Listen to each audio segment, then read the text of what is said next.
will be the finish, and I think it'll be it's going to be from the years that we've been on this climb. It's going to have to be from the front. You have to be in the top 10 at the bottom of this climb because as I said, it's 400 metres on this pavé section, 600 metres over the top. Well, it's Lasse Norman Hansen that's gone out of the break. A little bit of a surprise with the performances of Alexi Gujar. They're paying mountains points all 3 times up in this finale, but I can tell you Alexi Gujar is home and hosed in the mountains competition. He had it all but won going into today's stage. It was all about stage honours, and now at Rompot, albeit briefly controlling the front of the peloton, they're mopping up riders from the early breakaway, and it's Lasse Norman Hansen that has gone on to glory. Can it possibly be so? He's got just 17 seconds before riders start to appear towards the head of affairs. No surprise that Lotto Soudal are on the attack. Yeah, Nicholas Mace here is on the attack for Lotto Soudal, and you see Lasse Norman Hansen not too far in front. Hub Dunn is still within sight, but Nicholas Mace coming across very, very strongly. Gouchard is still there, and you can just see the peloton all strung out now. That was a fast ascent of this climb. As we said just a little bit earlier, it doesn't exactly go downhill. It drags all the way up to the finishing line, but this race is full on. And as we cross the finishing line coming up very soon, we'll have one more lap with the finish at the top of this climb. Well, look at how well placed Dylan Toons is, one of the first 3 or 4 riders as they pick up Alexi Gujar from the early break. Lasse Norman Hansen has put his shoulder to the wheel. Gujar's just, not more than about 50 metres behind, and Nicholas Mace is one of the bigger riders in the group. Has treated that hill with disdain, powered up it. Toons just goes on the front and throttles back a bit. Well, I'm not too sure. He's a wee bit hesitant there. He's slightly exposed now, so we get the bell, 1 lap to go. Just under 12 kilometres, but if we look at this group now, they've got possibly 1 rider there from BMC, but the yellow jersey is pretty much kind of on his own. So I think it's a case of Dylan Toons just has to settle things down, allow his team to come back to the front and try and control this, because it does look as if he was a bit exposed there. 1 lap left, less than 12 kilometres on the final stage of Tour of Wallonie. After Le Tour and before La Vuelta, San Sebastian is the major one-day attraction. Saturday live on Eurosport 1, Racing in La Classica.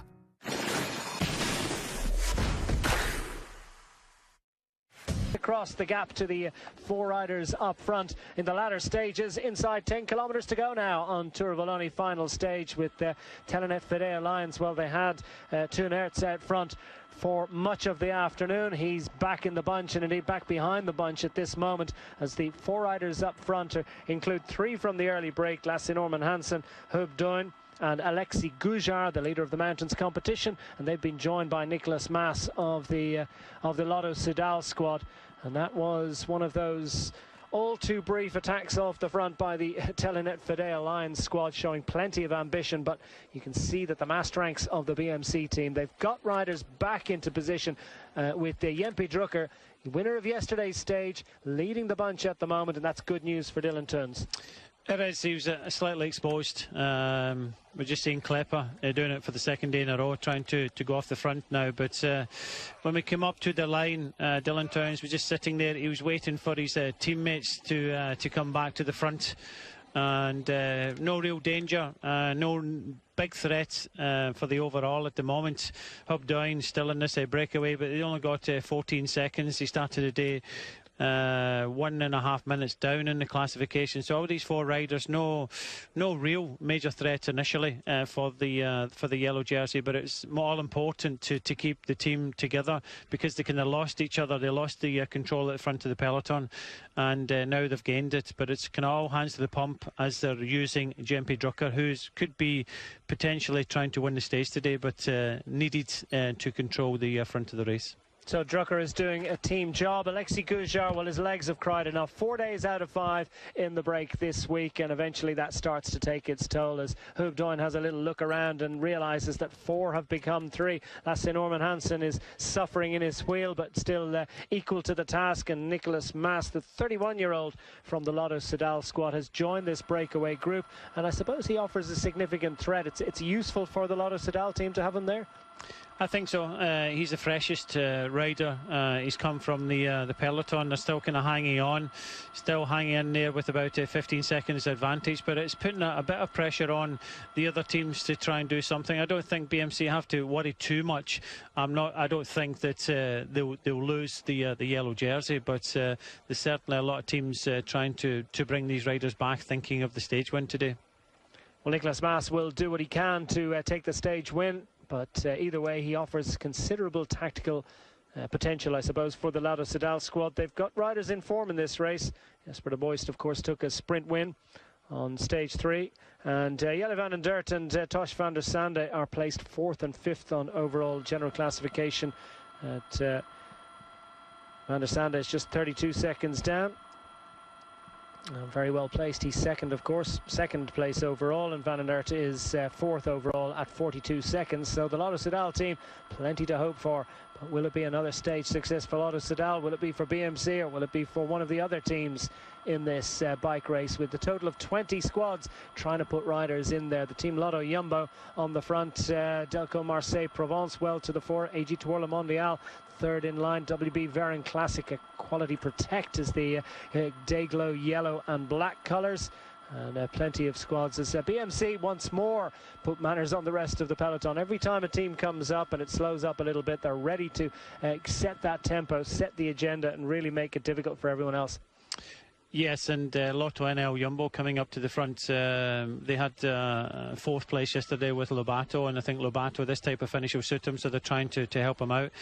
Gouchard in the white jersey, he's got that King of the Mountains jersey on overall. I think that's Sergei Lagutin that's actually with him for Gazprom, but still 3 riders hanging on to a very slender advantage. The Gouchard is, I don't know how many lives he's had in the last lap here. He's come back to the front yet again with Lagutin, but the peloton just closely behind. Yeah, Gouchard was brought back to the group once by Nicolas Mas attacking out of the peloton, and now Lagutin has done the honours for Alexis Gouchard, and his just unwillingness to give in really is admirable. I think if there's a prix de la combativity, it certainly will go to Alexis Gouchard for his performances this week, because the young Frenchman has been certainly full of fight, and he's going to get a King of the Mountains jersey. And look at, would you believe it? Who's the man? He was out the back twice, but that's he's forgotten about that completely. Fantastic stuff from Alexis Gouchard of AG Tour Le Mondial. Yeah, he doesn't want to hang around. He wants to keep on going, and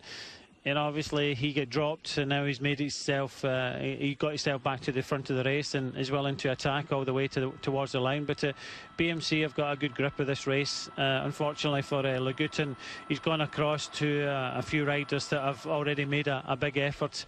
And Gouchard continues to crack on here with BMC trying to control things at the front of the bunch. Well, it looks like he's going to be the last man standing. If Attitude won bike races, well, Alexis Gouchard's going to have a very full palmarès at the end of his career, and certainly if he doesn't win today, this kind of attitude will stand him well in future events, because Alexis Gouchard is on the attack once more, but now with just 5.5 kilometres remaining, it seems to be all in vain. It's not a very big group behind, is it? As Nathan Van Hooydonk has cried enough in the early stages of his career, and now with a famous surname. And he has done his bit for Team BMC. As Alexis Gouchard now, with 5 kilometres remaining, looks under his left armpit and gets the... I'm not sure what news he's going to take from that. He's going to see that he's still clear of the peloton, and it's still worth pushing on. Well, he's been here before a couple of days ago, and unfortunately it was Towns that came past and took that victory. But the 24-year-old Frenchman hanging in there. A couple of years ago he won a stage of the Tour of Spain, so you can see he's coming back after a little bit of a break. Obviously wasn't selected to ride the Tour de France, so coming back after a little bit of a break, and he's ridden himself into this race, and look, he's going to come out it strong. Yes, indeed, and he's got the Welter to look forward to again this year. Certainly is. While a young man, he is an accomplished rider, and that's worth making that point. Alexis Gouchard dangling off the front of the peloton. The BMC squad still have control on the front. They're setting a tempo that's just preventing too much attacking from the other squads. Just as I say it, we see AG Tour Le Mondial, the team of Alexis Gouchard, starting to gravitate towards the front. They've got 3 riders in position. The WB Varen Classic Quality Protect squad, the yellow riders, yellow-clad riders, just behind the AG Tour Le Mondial team. Inside 4 kilometers remaining, it's a scant 5-second advantage. It's still all to play for. Team BMC are being, well, I won't say ceded control, but the other teams are happy at this moment for them to set that tempo. It's a great effort from Goujar, but could the bunch go quicker? Yeah, they can, yeah. It's going to be about positioning. It's just leading out. What they want to do is get onto that climb. Well, and we just see one of the riders just ends up in the ditch. How soft a landing was that? Well, looks as if he's going to be okay, but the, well, Verandas Willems squad have found themselves a man down. Oh, and there's several riders on the deck as Katusha also. Yes, and is that a spectator? Well, these are always difficult moments to see as the Katusha squad, I think that's Baptiste Plankert, who's fine finisher.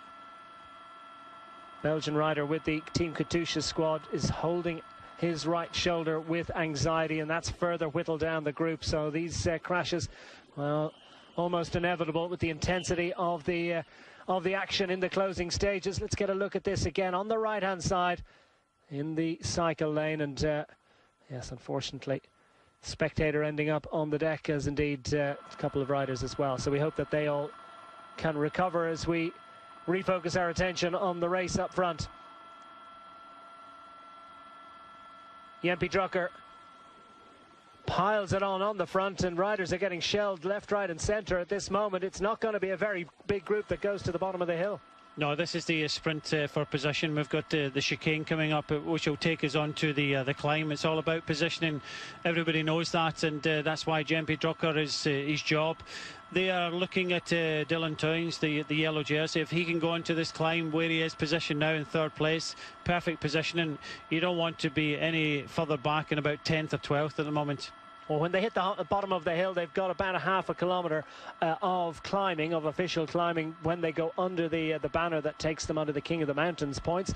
Well, that will be done and dusted, and then they've got just under half a kilometre to do to the finish line. So it's a long finish for these riders, and it's going to be a very, very intense effort. What about this effort from Jempe Drucker? He's already taken a stage victory. So too has the man sitting in 3rd place, Dylan Towns, but he'd very much like another one. He'd like to crown his success as the winner of the 2017 Tour of Wallonie. For now, I am starting to feel that it's going to be very difficult to unseat him with a 32-second advantage. Surely no one is going to be able to take that lead from him on the approach up the final hill. 32 seconds to Tosh van der Sande of Lotto Soudal. Can van der Sande perhaps come up with the stage success? Lotto Soudal would like to put one over BMC. Those two teams have been lorded it somewhat over the peloton this week as we hit the lower slopes, and Drucker will pull across. His work is done. It's been great work indeed. AG Tour Le Mondial on the front. Yeah, and just behind, you can see in 2nd place Tosh van der Sande of Lotto Soudal as they come into the chicane at the bottom of the climb. So van der Sande is just going to take the wheel almost off the rider from AG Tour Le Mondial, and that's a gap now that has to be closed by Dylan Towns. Dylan Towns, the overall race leader, has to sprint across this gap. It's a match burned. Van der Sande has a little look around, realises that he's got a gap, and here comes Towns in the centre of the road up the pave. These two seem to have it between them at the moment as riders are trying to come across. Direct Energy, could that be Kokar?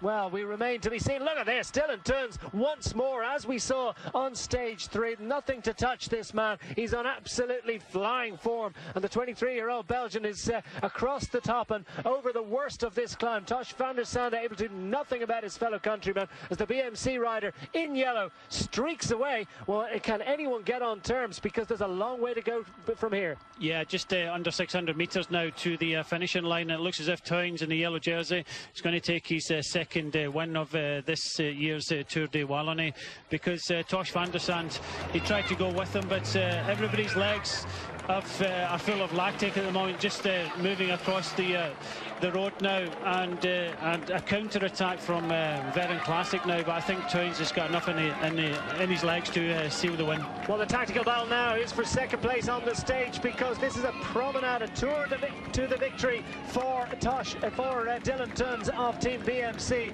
as they come up in ones and twos. Towns has a little look around, and he's got so much daylight between himself and the rest. It's going to be a second stage success. It's going to be confirmation of his overall victory. Team BMC came and they have conquered with great glory and great prominence and dominance throughout the week, as Dylan Towns gets the arms in the air and celebrates a second victory in Tour of Wallonie, as well as the overall success. He gets the win, as there's a scrap for second, and who's going to get it? Well, Direct Energy will take the honours in terms of second place, but they're scrapping for minor positions. That's of little consequence. The man that has taken the win is Dylan Towns, and he's taken it in dominant fashion. Well, they're all coming up in line astern, little to choose between them, but riders absolutely exhausted after that effort. That finishing climb really takes it out of them, but Dylan Towns will recover quicker than most, I think. The adrenaline will take him to the podium. And another presentation.